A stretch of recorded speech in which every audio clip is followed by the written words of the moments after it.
एक बार एक व्यक्ति एक बौद्ध भिक्षु से पूछता है, मुनिवर, मैंने सुना है जब भी कोई व्यक्ति ध्यान में गहरा उतरता चला जाता है तो इंद्र का आसन डोल उठता है। इंद्र उस व्यक्ति की तपस्या को भंग करने के लिए अपनी सुंदर अप्सराओं को भेजता है।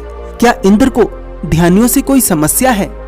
बहुत सारे लोग देवताओं में विश्वास नहीं करते। वे कहते हैं कि इंद्र जैसी कोई चीज नहीं है, ये सब बनावटी हैं। लेकिन कुछ लोग इंद्र में विश्वास रखते हैं। वे इंद्र को एक देवता मानते हैं। कहा जाता है कि इंद्र के पास एक बहुत ही सुंदर अप्सरा है जिसका नाम उर्वशी है।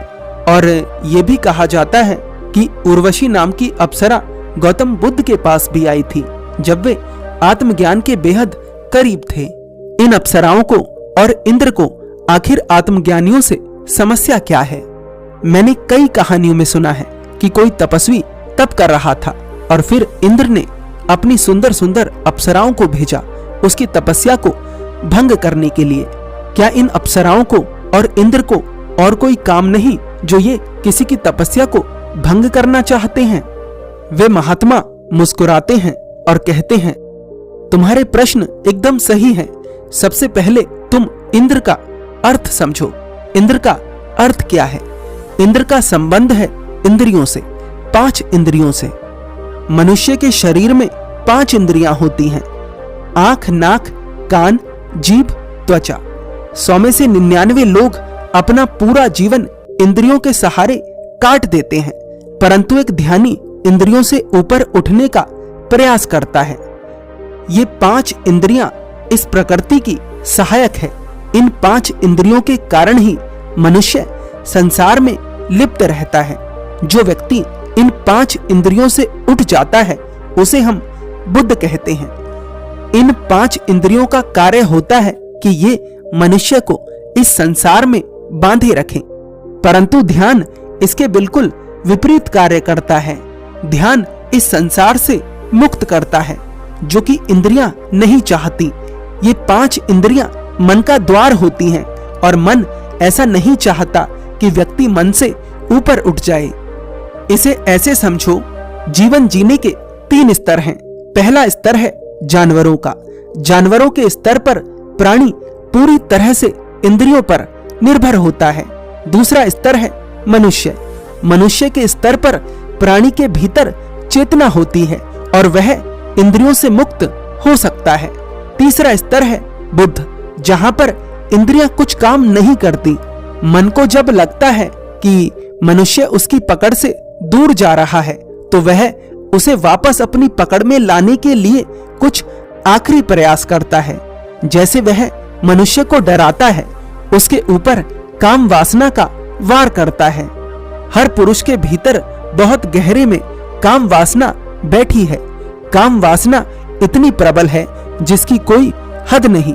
इसीलिए ध्यान के दौरान व्यक्ति को उर्वशी नजर आती है। वह व्यक्ति उन महात्मा से पूछता है, महात्मा जी, उर्वशी हमारे ध्यान को भंग कैसे कर देती है? मैंने सुना है बड़े बड़े सन्यासियों का तप उर्वशी ने तोड़ दिया। कैसे? मैं जानना चाहता हूँ कि किसी तपस्वी का तप उर्वशी कैसे तोड़ देती है।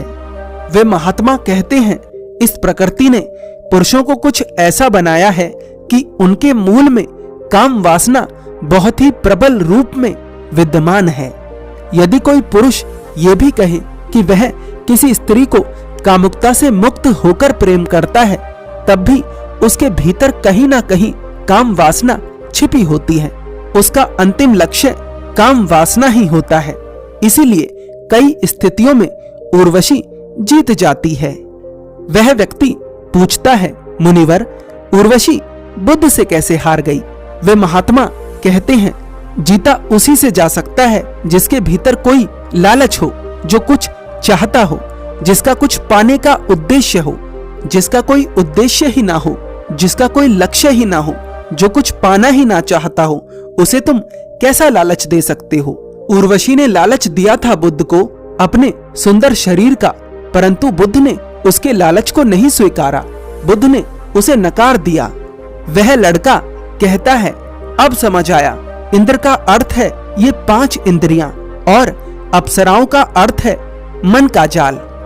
वह लड़का उन महात्मा से पूछता है, क्या मैं भी उर्वशी को हरा सकता हूं?